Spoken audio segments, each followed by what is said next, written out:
स्वागत है आपका विज्ञान वृक्ष पर, जो बीएससी के स्टूडेंट्स और एस्पायरिंग स्कॉलर्स के लिए ज्ञान और सफलता का एक अनोखा साथी है। हेलो एवरीवन, विज्ञान वृक्ष के ऑनलाइन प्लेटफॉर्म पे आप सभी का स्वागत है। तो जैसा कि आप सब जानते हैं कि हम पिछले क्लासेस से पढ़ते आ रहे हैं कि इलेक्ट्रोकेमिस्ट्री में हमने बहुत सारी चीज़ें पढ़ ली हैं अभी तक कि गैल्वेनिक सेल क्या होती है, रिवर्सिबल सेल, उनका इलेक्ट्रोड पोटेंशियल, उनका एएमएफ, बहुत सारी चीज़ें अभी तक हमने पढ़ ली हैं। और जैसा कि हमने अपनी लास्ट क्लासेस में पढ़ा भी था कि रिवर्सिबल क्या सेल क्या होती हैं, इरिवर्सिबल सेल क्या होती हैं, रिवर्सिबल सेल के लिए क्या क्या 3 कंडीशंस थी, वो सब हम पढ़ चुके हैं। ठीक है, अब उसी के बेसिस पे आगे हम फर्दर आज का अपना टॉपिक स्टार्ट करने वाले हैं, दैट इज़ पोलराइजेशन। क्या स्टार्ट करने वाले हैं? पोलराइजेशन। अगर आपको नहीं पता रिवर्सिबल सेल क्या होता है, रिवर्सिबल सेल क्या होती है, आपको नहीं पता इलेक्ट्रोड पोटेंशियल क्या होता है, तो ज़रूर पुरानी वीडियो जाके देखें, अदरवाइज़ आपको चीज़ें समझ नहीं आएंगी, समझने में थोड़ी दिक्कत होगी। ठीक है, तो आज हम स्टार्ट करते हैं पोलराइजेशन से। देखो, पोलराइजेशन स्टार्ट करने से पहले मैं आप सबसे पूछना चाहूँगी कि ये बताओ मुझे, रिवर्सिबल सेल, जब हम बात करते हैं रिवर्सिबल सेल की, तो क्या 3 कंडीशंस थी जिसको सेटिस्फाई करना चाहिए कि अगर कोई सेल हमारी रिवर्सिबल है तो? क्या कंडीशंस थी? पहली कंडीशन जो थी वो ये थी कि अगर हमारा अपोजिंग ईएमएफ हमारे सेल के ईएमएफ के बराबर होगा। क्या बोल रही हूँ मैं? अपोजिंग ईएमएफ जब हमारे सेल के ईएमएफ के बराबर होगा, तब क्या होगा? हमारा कोई भी करंट फ्लो नहीं करेगा। यही बोल रहे थे हम, कोई करंट फ्लो नहीं करेगा। अगर हमारा अपोजिंग ईएमएफ ज़्यादा हो जाता था, या फिर पहले बात करें अगर अपोजिंग ईएमएफ सेल के ईएमएफ से कम था, तो हमारा करंट फ्लो करता था और रिएक्शन फॉरवर्ड डायरेक्शन में ही जाती थी। मगर वहीं अगर हमने क्या कर दिया, अपोजिंग ईएमएफ को इंक्रीज़ कर दिया सेल के ईएमएफ से, तो क्या होता था? फटाफट से बताएं। जो हमारा जो रिएक्शन थी वो अपोजिट डायरेक्शन में होने लगी थी। केमिकल करंट तो फ्लो हो रहा था, मगर केमिकल की रिएक्शन क्या हो गई थी? रिवर्स हो गई थी। उन्हीं को हम क्या बोल रहे थे? रिवर्सिबल सेल बोल रहे थे। और जो ये कंडीशन को फॉलो नहीं करते उनको हमने क्या बोल दिया था? Irreversible cell. तो देखो, हम बात कर रहे हैं यहाँ पे आज इक्विलिब्रियम स्टेट की। इक्विलिब्रियम स्टेट में क्या होता है? फॉरवर्ड जो रिएक्शन होती है और बैकवर्ड रिएक्शन का दोनों का रेट क्या होता है? सेम होता है। ठीक है, जिस रेट से मतलब फॉरवर्ड रिएक्शन हो रही होगी, बैकवर्ड रिएक्शन उनका रेट क्या होगा? सेम होता है। ठीक है, इक्विलिब्रियम हम उसे ही बोलते हैं। ठीक है, तो अब हम देखो यहाँ पे क्या बात कर रहे हैं, in a cell consisting of 2 reversible electrode. कैसी इलेक्ट्रोड लेके चल रहे हैं? 2 रिवर्सिबल इलेक्ट्रोड लेके चल रहे हैं। Then the state of equilibrium. State of equilibrium तब आएगी, कब स्टेट ऑफ इक्विलिब्रियम आएगी? जब rate of discharge of ion and the rate of formation of ion are equal. यही चीज़ बोल के चल रहे हैं पहले से ही हम, कि जब हमारा रेट ऑफ फॉरवर्ड रिएक्शन होगा या बैकवर्ड रिएक्शन, दोनों क्या हो? बिल्कुल सेम हो या फिर इक्वल हो। यहाँ पे भी यही चीज़ बोली गई है कि जब हमारा रेट ऑफ रिएक्शन कैसा हो? Rate of discharge of ion, यानी कि आयन्स का ब्रेकडाउन होने का रेट और आयन के फॉर्म होने का रेट क्या हो? सेम हो या फिर इक्वल हो। उसी को हम क्या बोलते थे? इक्विलिब्रियम स्टेट पे हमारी क्या हो चुकी है? वो रिएक्शन रीच कर गई है। ठीक है, ये चीज़ समझ आई। फिर तो वो नेक्स्ट क्या लिखा हुआ है? उस कंडीशन पे जब हमारा rate of discharge of ion और rate of formation of ion दोनों इक्वल हो, उस टाइम पे या फिर उस स्टेट पे कोई भी करंट फ्लो नहीं करेगा। ठीक है, कोई करंट फ्लो नहीं करेगा।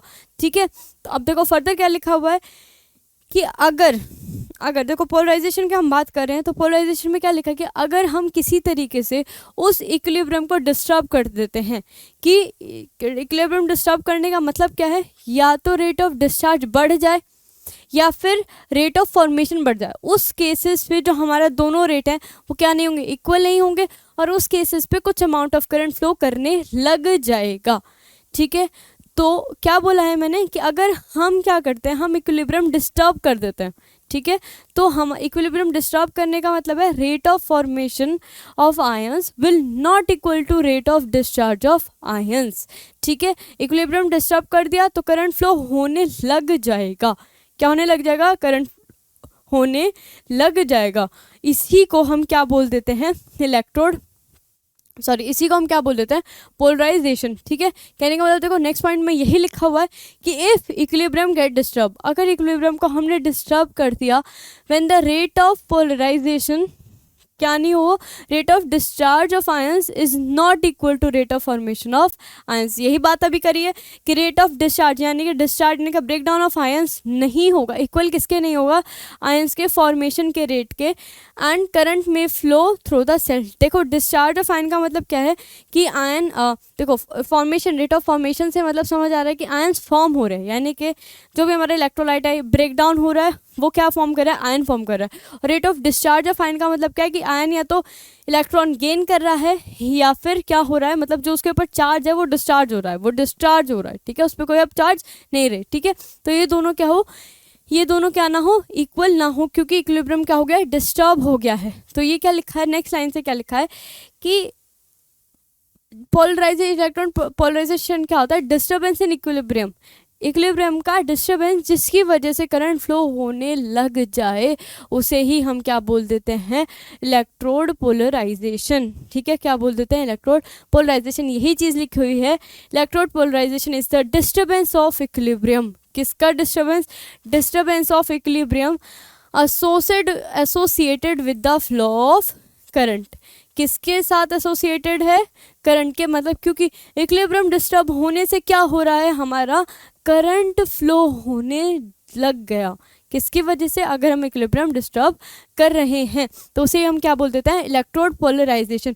और जो इलेक्ट्रोड पोलराइज हो जाती है, और जिस इलेक्ट्रोड पे क्या कहते हैं, इक्विलिब्रियम डिस्टर्ब हो जाता है, उसको हम क्या बोल देते हैं, पोलराइज। तो ये लिखा हुआ है द डिस्टर्ब इलेक्ट्रोड, जो डिस्टर्ब्ड इलेक्ट्रोड है जिसका इक्विलिब्रियम डिस्टर्ब हो गया है, उसको हम क्या बोल रहे देंगे, पोलराइज्ड इलेक्ट्रोड, ठीक है, या फिर क्या बोल देंगे, पोलराइज्ड, क्या बोल देंगे, पोलराइज्ड, ठीक है।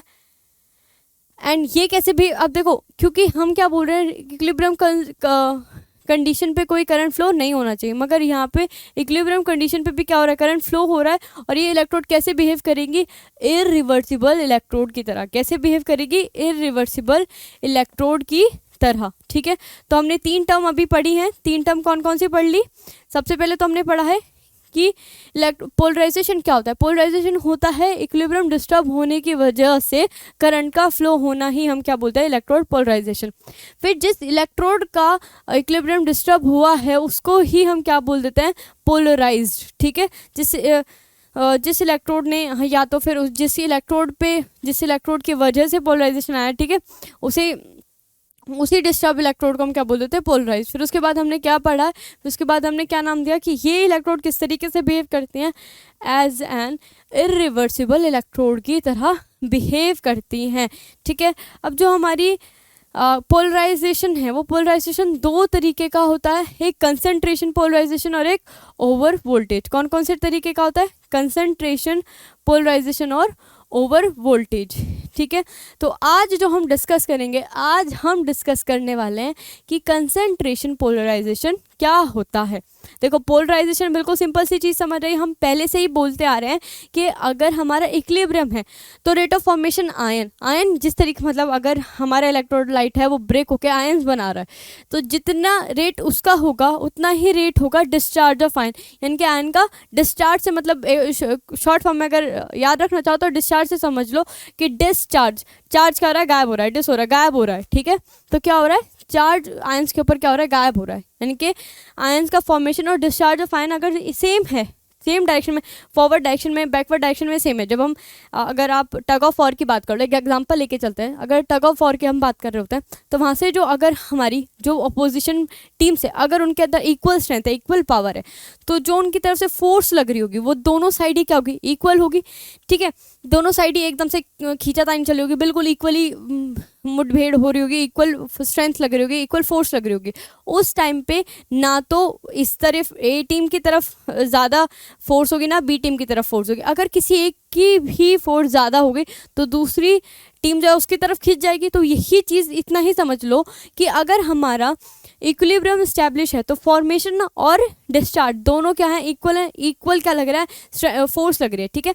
वहीं अगर एक फोर्स ज़्यादा होती है, इक्विलिब्रियम अगर किसी तरीके से डिस्टर्ब हो जाता है तो उस वजह से क्या फ्लो होने लग जाता है, करंट फ्लो होने लग जाता है। और इसी को हम क्या बोल देते हैं, पोलराइजेशन बोल देते हैं कि इक्विलिब्रियम होते के बावजूद भी हमने उस इक्विलिब्रियम को डिस्टर्ब कर दिया और क्या फ्लो करवा दिया, करंट फ्लो करवा दिया, ठीक है। इसका हम पहला टाइप पढ़ेंगे आज, कौन से वाला, कंसंट्रेशन पोलराइजेशन। आई होप यहाँ तक आपको चीज़ें समझ आ गई होंगी कि आखिर पोलराइजेशन है क्या, क्योंकि देखो यहाँ पे जो इम्पोर्टेंट था रिवर्सिबल इलेक्ट्रोड का पता होना चाहिए आपको, इरिवर्सिबल सेल क्या होती हैं या इलेक्ट्रोड क्या होते हैं ये आपको पता होना चाहिए, ठीक है, जो कि हम अपनी लास्ट क्लास में डिस्कस कर चुके हैं। चलिए देखो, उससे पहले अब आज हम बात करने वाले हैं कंसंट्रेशन पोलराइजेशन की। किसकी बात करें, कंसंट्रेशन पोलराइजेशन। देखो यहाँ हम क्या लेके चल रहे हैं, स्टार्टिंग से ही पहले बता देते हैं हम लेके क्या चल रहे हैं, हम एक रिवर्सिबल इलेक्ट्रोड लेके चल रहे हैं, ठीक है, रिवर्सिबल मेटल के इलेक्ट्रोड लेके चल रहे हैं। मेटल के इलेक्ट्रोड है और उसी के क्या है, आयंस हैं। मेटल इलेक्ट्रोड है और उसी के क्या है, आयंस हैं, ठीक है।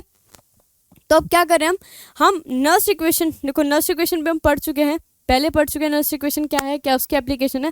तो हमें पता है नर्स इक्वेशन से हम क्या फाइंड आउट कर सकते हैं, इलेक्ट्रोड पोटेंशियल फाइंड आउट कर सकते हैं किसी भी रिवर्सिबल इलेक्ट्रोड का। हम पहले ही बोल चुके हैं कि हमारी जो नर्स इक्वेशन है वो किस पे एप्लीकेबल है, रिवर्सिबल सेल पे, रिवर्सिबल इलेक्ट्रोड पे, ठीक है।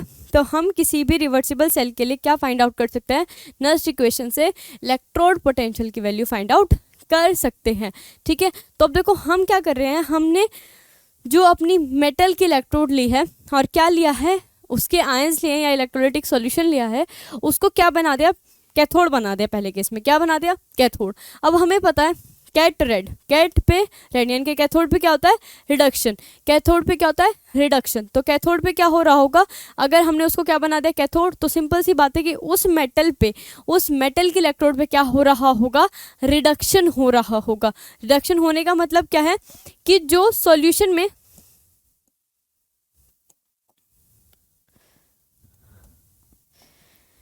कहने का मतलब क्या है कि जो सॉल्यूशन में मेटल आयंस थे, क्या थे, मेटल आयंस, वो क्या करेंगे, इलेक्ट्रॉन गेन करेंगे और क्या बना लेंगे, मेटल।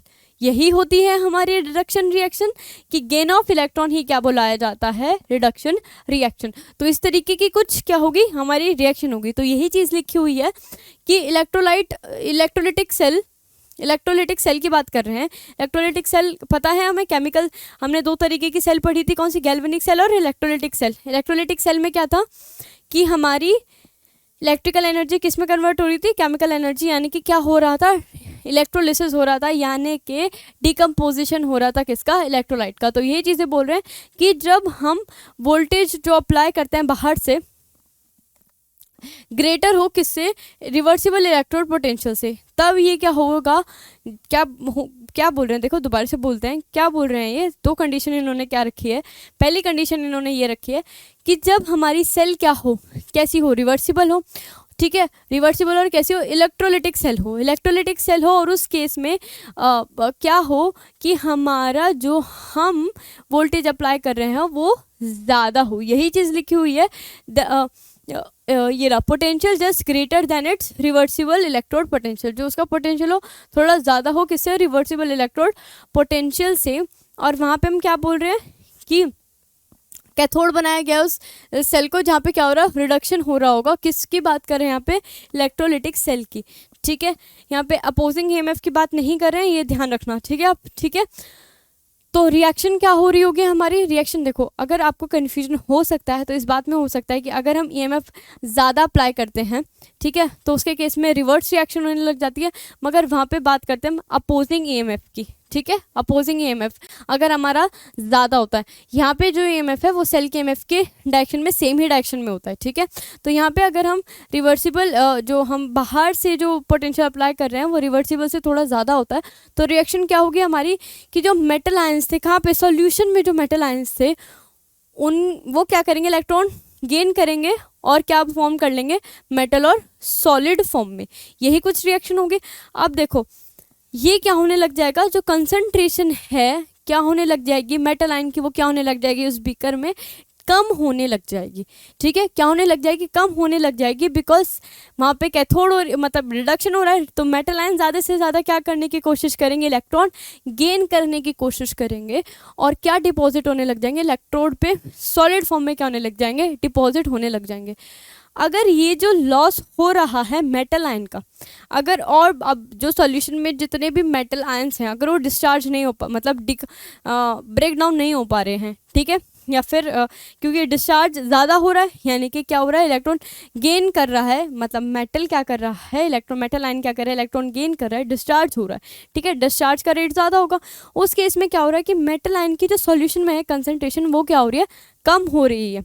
अगर किसी तरीके से जो हमारे जो आयन्स हैं, जो इलेक्ट्रोलाइट, अगर वो ब्रेक डाउन नहीं हो रहा, डिफ्यूज़ नहीं हो रहा, इस इलेक्ट्रॉन लॉस को या इस मेटल आयन के लॉस को कवर अप नहीं कर पा रहा। क्या बोल रहे हैं कि हम मेटल आयन में क्या हो रहा है, मेटल आयन की कंसंट्रेशन कम हो रही है। अब जो इलेक्ट्रोलाइट की जो सॉल्यूशन है, अगर वो ब्रेक डाउन होके इस लॉस को कवर अप नहीं कर पा रहे हैं तो क्या होगा, ऑब्वियसली सी बात है कि ये लॉस कवर अप नहीं हो पा रहा, तो मेटल आयन की कंसंट्रेशन क्या हो जाएगी, कम हो जाएगी। यही चीज़ लिखी हुई है, अगर आप देखोगे क्या लिखा हुआ है, the concentration of metal ion the beaker of this electrode will start decreasing. ये चीज़ है, जो मेटल आयन की कंसंट्रेशन है वो क्या होने लग जाएगी, डिक्रीज होने लग जाएगी। किसमें, इस बीकर में, बीकर में क्या होने लग जाएगी, डिक्रीज होने लग जाएगी, ठीक है। कंसंट्रेशन ऑफ मेटल आयन क्या होने लग जाएगी, डिक्रीज होने लग जाएगी, ठीक है, ऑफ विल स्टार्ट। और यही है discharge of metal ion. Metal ion discharge, simple सी बात है, डिस्चार्ज हो रहे हैं कहाँ पे, मेटल की इलेक्ट्रोड पे, इलेक्ट्रॉन गेन करके क्या हो रहे हैं, डिस्चार्ज हो रहे हैं कहाँ पे, मेटल की इलेक्ट्रोड पे, ठीक है। If the ion from the bulk of solution, अगर हमारे सॉल्यूशन के बल्क में से आयन डिफ्यूज़ नहीं हो रहे, डिफ्यूज़ यानी कि ब्रेक डाउन नहीं हो रहे, ठीक है, आयन्स की फॉर्म में, to cover up this loss, किसके लिए, ताकि वो ब्रेक डाउन होंगे तो और ज़्यादा आयंस फॉर्म हो जाएंगे, ताकि जो लॉस हुआ है उसको कवर अप कर सके। अगर ऐसा नहीं हो रहा तो जो हमारा there is fall in concentration of ions, तो यहाँ पे क्या होगा, आयंस की कंसंट्रेशन क्या हो जाएगी, कम हो जाएगी, जिसकी वजह से इलेक्ट्रोड पोटेंशियल भी कम हो जाएगा। अब हम ऐसे क्यों बोल रहे हैं कि इलेक्ट्रोड पोटेंशियल भी कम हो जाएगा, देखो नर्स्ट इक्वेशन से हमें पता था, नर्स्ट इक्वेशन से क्या पता था हमें, क्या हो रही है, रिडक्शन रिएक्शन हो रही है, और नर्स्ट इक्वेशन को भी हम किसी फॉर्म में लिखते हैं, रिडक्शन रिएक्शन की फॉर्म में। तो ई किसके इक्वल हो जाएगा, E naught M N positive slash M minus में आर टी अपॉन में N F L N M N positive, ठीक है। जैसे जैसे अगर हमारी किसकी कंसंट्रेशन डिक्रीज हो रही है, जैसे जैसे हमारी मेटल आयन की कंसंट्रेशन डिक्रीज हो रही है तो इलेक्ट्रोड पोटेंशियल भी क्या हो रहा है, डिक्रीज हो रहा है, ठीक है। इलेक्ट्रोड पोटेंशियल भी क्या हो रहा है, डिक्रीज हो रहा है। यही चीज़ बोली गई है कि ये चीज़ समझ आई, कैथोड पे क्या रिएक्शन हुआ, कैथोड पे क्या हुआ, जो हमारे आयंस थे उनका डिस्चार्ज होने लगा, ठीक है, वो किस पे डिपॉजिट होने लगे, इलेक्ट्रोड पे डिपॉजिट होने लगे, और जो हमारा सॉल्यूशन है वहाँ पे मेटल आयन की कंसंट्रेशन क्या होने लगी, कम होने लगी। अगर हमारे सॉल्यूशन के बल्क में से आयंस क्या नहीं हो रहे, डिसोसिएट नहीं हो रहे, डिफ्यूज़ नहीं हो रहे, तो ये लॉस कवर अप नहीं हो पाएगा, और कवर अप नहीं हो पाएगा तो मेटल आयन की कमी तो कमी ही रहेगी। अब मेटल आयन अगर कम होते हैं, उनकी कंसंट्रेशन कम होती है, तो जो हमारी EMF है, जो हमारा इलेक्ट्रोड पोटेंशियल है, यहाँ पे इलेक्ट्रोड पोटेंशियल की बात करें, EMF की बात नहीं कर रहे हैं, क्योंकि हम एक सिंगल सेल की बात कर रहे हैं, सिंगल रिवर्सिबल सेल की बात कर रहे हैं। तो यहाँ पे क्या होगा कि जो हमारा इलेक्ट्रोड पोटेंशियल है उसकी वैल्यू क्या हो जाएगी, कम हो जाएगी, जैसे जैसे हमारी मेटल आयन की कंसंट्रेशन डिक्रीज होगी। ये हमने बात करी कैथोड की, ठीक है। तो यहाँ पे डिक्रीज, मेटल आयन की कंसंट्रेशन डिक्रीज होने से इलेक्ट्रोड पोटेंशियल की वैल्यू भी क्या हो गई, डिक्रीज हो गई। अब हम बात करते हैं एनोड की। एनोड पे क्या होता है, एनोड पे ऑक्सीडेशन होता है, यानी कि मेटल क्या करेगा, मेटल की जो इलेक्ट्रोड थी वो क्या करेगी, 2 इलेक्ट्रॉन या कितने भी एन इलेक्ट्रॉन लूज करके क्या फॉर्म कर देगी, मेटल आयन फॉर्म कर देगी। तो यही रिएक्शन, अगर क्या हम बात करें रिएक्शन की, तो क्या हो रहा है कि मेटल हमारा क्या कर रहा है, एन इलेक्ट्रॉन क्या कर रहा है, लूज कर रहा है, और क्या बना रहा है, आयन फॉर्म कर रहा है। सिंपल सी बात है। अब इसकी वजह से क्या होगा कि क्या हो जाएगा, सॉल्यूशन में मेटल आयन की कंसंट्रेशन इंक्रीज हो जाएगी। सिंपल सी बात है कि इलेक्ट्रोड थी हमारी, इलेक्ट्रोड पे से एन इलेक्ट्रॉन लूज करे उसने, वो इलेक्ट्रॉन तो कहाँ चले गए, कैथोड पे, और जो आयंस बने वो कहाँ चले गए, सॉल्यूशन में। तो सॉल्यूशन में क्या हो जाएगा, मेटल आयन की कंसंट्रेशन क्या हो जाएगी, इंक्रीज हो जाएगी। और अगर किसी तरीके से ये आयन डिस्चार्ज नहीं हो पाए, डिस्चार्ज नहीं हो पाए तो क्या होने लगेगा, मेटल आयन की कंसंट्रेशन क्या हो जाएगी, इंक्रीज हो जाएगी, ठीक है। जब डिस्चार्ज ही नहीं हो पा रहे, कहीं गायब ही नहीं हो पा रहे, इनका चार्ज गायब ही नहीं हो रहा, तो क्या रहेगा, सॉल्यूशन में मेटल आयन की कंसंट्रेशन इंक्रीज हो जाएगी, और जैसे कि अभी देखा हमने वैसे ही हमारे जैसे जैसे हम यहाँ पे भी हमें पता है कि हम नर्स इक्वेशन किस पे ही अप्लाई कर सकते हैं, रिवर्सिबल सेल पे। तो इसके लिए भी जो हमारी नर्स इक्वेशन आएगी वो सेम एज पीछे वाली जैसी थी इक्वेशन वैसी आएगी। तो वहाँ से क्या पता चला हमें, जैसे जैसे क्या बोल रहे हैं हम कि जैसे जैसे मेटल आयन की कंसंट्रेशन बढ़ी तो हमारी इलेक्ट्रोड पोटेंशियल की वैल्यू भी क्या हो जाएगी, इंक्रीज हो जाएगी। क्या हो जाएगी, इंक्रीज हो जाएगी। तो देखो यही लिखा हुआ है, in the same way if the electrode is made anode, क्या बना दिया है इलेक्ट्रोड को, एनोड बना दिया है। और एनोड पे क्या होता है, ऑक्सीडेशन होता है। किसकी बात कर रहे हैं हम, इलेक्ट्रोलिटिक सेल की, जहाँ पे क्या होता है, डिकम्पोजिशन होता है किसका, इलेक्ट्रोलाइट का। तो हम पहले पढ़ चुके हैं, ठीक है। और वहाँ पे भी पोटेंशियल जो अप्लाई कर रहे हैं वो क्या हो, ज़्यादा हो किससे, रिवर्सिबल इलेक्ट्रोड से, ठीक है, रिवर्सिबल इलेक्ट्रोड पोटेंशियल से। तो हमारी एनोड की रिएक्शन तो हमें पता है कि यही होगी। तो यहाँ पे क्या होने लग जाएगा, देखो metal will dissolve to produce metal ion, metal dissolve होने लग जाएगा और क्या प्रोड्यूस करेगा, मेटल आयन, जिसकी वजह से मेटल आयन की concentration around the electrode will increase, जिसकी वजह से जो मेटल आयन की कंसंट्रेशन थी इलेक्ट्रोड के आसपास क्या हो जाएगी, इंक्रीज हो जाएगी, ठीक है। If the excess ion do not diffuse away, do not diffuse away का मतलब है डिस्चार्ज नहीं हो रहे, ठीक है। कहने का मतलब है कि अगर ये आयन्स अगर हमारे किसी तरीके से डिफ्यूज़ नहीं हो रहे या डिस्चार्ज नहीं हो रहे from the solution from the electrode into the bulk of the solution, the concentration of metal ion will increase। तो concentration जो metal ions की थी वो क्या हो जाएगी, increase हो जाएगी। इसी वजह से hence electrode potential will begin to increase as the concentration as according to Nernst equation। इसी तरीके से यानी कि जैसे हमारा माइनस प्लस में आर टी अपॉन में N F concentration of metal ion, जैसे जैसे हमारी मेटल आयन की कंसंट्रेशन इंक्रीज होगी वैसे वैसे हमारा इलेक्ट्रोड पोटेंशियल भी क्या हो जाएगा, इंक्रीज हो जाएगा।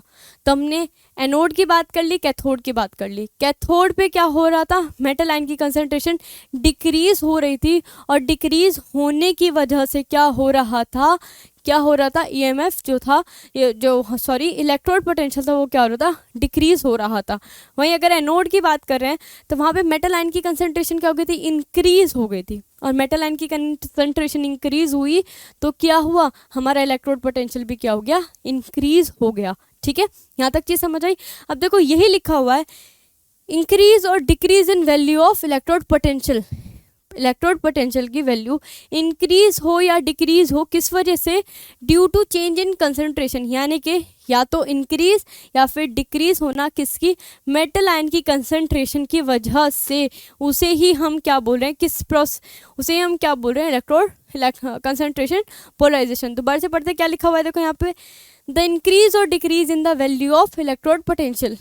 क्या बोल रहे हैं, या तो इलेक्ट्रोड पोटेंशियल की वैल्यू इंक्रीज हो जाए या डिक्रीज हो जाए, ड्यू टू द, किसकी वजह से इंक्रीज या डिक्रीज हो रही है, ड्यू टू इंक्रीज और decrease in the concentration of metal ion. Due to increase यानी कि या तो अगर कंसंट्रेशन मेटल आयन की इंक्रीज हो रही है तो अभी हमने देखा कि इलेक्ट्रोड पोटेंशियल की वैल्यू भी क्या हो जाएगी, इंक्रीज हो जाएगी। वहीं अगर मेटल आयन की कंसंट्रेशन डिक्रीज हो रही है तो इलेक्ट्रोड पोटेंशियल की वैल्यू भी क्या हो जाएगी, डिक्रीज हो जाएगी around an electrode during electrolysis. Electrolysis की ही बात कर रहे हैं हम, ठीक है। जब क्या हो, then the reversible electrode potential value, ठीक है। क्या लिखा हुआ है यहाँ पे कि जब हम उसकी वैल्यू जो पोटेंशियल अप्लाई कर रहे हैं उसकी वैल्यू क्या होगी, ग्रेटर देन होगी किससे, इलेक्ट्रोड पोटेंशियल की वैल्यू से, तब हम उसे क्या बोल देंगे, कंसंट्रेशन पोलराइजेशन। तो यहाँ पे कुछ आएगा around an electrode during electrolysis. हाँ, तो उस टाइम पे जो रिवर्सिबल इलेक्ट्रोड पोटेंशियल है, जो इलेक्ट्रोड पोटेंशियल की वैल्यू जो आ रही है, जो इलेक्ट्रोड रिवर्सिबल इलेक्ट्रोड लेके चल रहे हैं, तो रिवर्सिबल इलेक्ट्रोड की वैल्यू जो आ रही है उसको हम क्या बोल देंगे, कंसंट्रेशन पोलराइजेशन। दोबारा से बोलते हैं, क्या बोला गया है कि मेटल आयन की कंसंट्रेशन इंक्रीज या डिक्रीज होने की वजह से क्या हो, हमारे इलेक्ट्रोड पोटेंशियल की वैल्यू इंक्रीज या डिक्रीज हो जाए, किस प्रोसेस के दौरान इलेक्ट्रोलिसिस के, ठीक है। उस टाइम पे जो हमारे रिवर्सिबल इलेक्ट्रोड पोटेंशियल की वैल्यू जो आएगी, रिवर्सिबल इलेक्ट्रोड पोटेंशियल जो है उसी को हम क्या बोल देते हैं, कंसंट्रेशन पोलराइजेशन। यहाँ तक चीज़ समझ आई। आई होप यहाँ तक बिल्कुल बेसिक चीज़ें हैं, बहुत ही नॉर्मल सी चीज़ें चल रही हैं, ठीक है। सो कंसंट्रेशन पोलराइजेशन जो होता है वो काफ़ी स्लो प्रोसेस होता है, स्लो डिफ्यूजन होता है आयंस का डिफ्यूजन या तो इलेक्ट्रोड से कहाँ पे सॉल्यूशन में, या सॉल्यूशन से कहाँ पे इलेक्ट्रोड में, काफ़ी स्लो प्रोसेस है। ये कैसे पता चला कि ये स्लो प्रोसेस है? देखो, जो कंसंट्रेशन पोलराइजेशन है उसकी वैल्यू ऑलमोस्ट ज़ीरो हो जाती है। क्या हो जाती है? ज़ीरो हो जाती है। कब? जब हम उसी सॉल्यूशन को क्या कर देते हैं? स्टर कर देते हैं। तो यानी कि जो वो आयंस है वो इवनली कहाँ डिस्ट्रीब्यूट हो जाएंगे? पूरे सॉल्यूशन में डिस्ट्रीब्यूट हो जाएंगे। इलेक्ट्रोड पोटेंशियल जो डिफरेंस क्रिएट हो रहा था वो क्या हो जाएगा? ज़ीरो हो जाएगा, ठीक है। यानी कि यही चीज़ लिखी हुई है कि concentration polarization is almost reduce to zero. क्या हो जाएगा? ऑलमोस्ट नियर अबाउट कहाँ पहुँच जाएगा? ज़ीरो के पास ऑन स्टरिंग, जब हम उसे क्या करेंगे? स्टर करेंगे। बिकॉज ऑफ क्विक यानी कि बहुत जल्दी से क्या हो जाते हैं? आयंस माइग्रेट कर जाते हैं ड्यूरिंग इलेक्ट्रोलिसिस। माइग्रेट का मतलब एक जगह से दूसरी जगह जाना, ठीक है। माइग्रेशन का अगर आपको मतलब पता हो तो this is like travelling from one place to another, ठीक है। तो काफ़ी क्विक माइग्रेशन हो जाता है आयंस का विद इन द सॉल्यूशन, ठीक है। विद इन, ये नहीं कि वो यहाँ से उठ के कहीं और भग गए, ना जी ना। मतलब क्या है कि वो विद इन द सॉल्यूशन क्या हो जाते हैं? माइग्रेट कर जाते हैं स्टर करने से, ठीक है। इसी वजह से उसकी जो कंसंट्रेशन पोलराइजेशन की वैल्यू हो जाती है वो किसके नियर अबाउट पहुँच जाती है? ऑलमोस्ट ज़ीरो के। तो देखो, आज हमने ज़्यादा नहीं पढ़ा है, आज हमने सिर्फ बात करी है कि हमारा पोलराइजेशन क्या होता है, ठीक है। और पोलराइजेशन में भी दो तरीके के हमने बात करी थी, कंसंट्रेशन पोलराइजेशन और वो ओवर वोल्टेज की हम आने वाली क्लास में बात करते हैं, ठीक है। मगर आज हमने पढ़ा है कि कंसंट्रेशन पोलराइजेशन क्या होता है, किस वजह से आता है, क्या रीज़न है, और ये कैसी प्रोसेस है? काफ़ी स्लो प्रोसेस है, ठीक है। आगे आने वाली क्लास में हम बात करेंगे डिकम्पोजिशन की और फिर डिस्चार्ज पोटेंशियल की, ठीक है, फिर ओवर वोल्टेज की, ये सब बात करेंगे। तब तक के लिए मिलते हैं आपसे नेक्स्ट क्लास में। तब तक के लिए ये बिल्कुल रिवाइज कर लीजिएगा वरना आप भूल जाएंगे, ठीक है। मिलते हैं नेक्स्ट क्लास में। आज के लिए इतना ही, बाय बाय।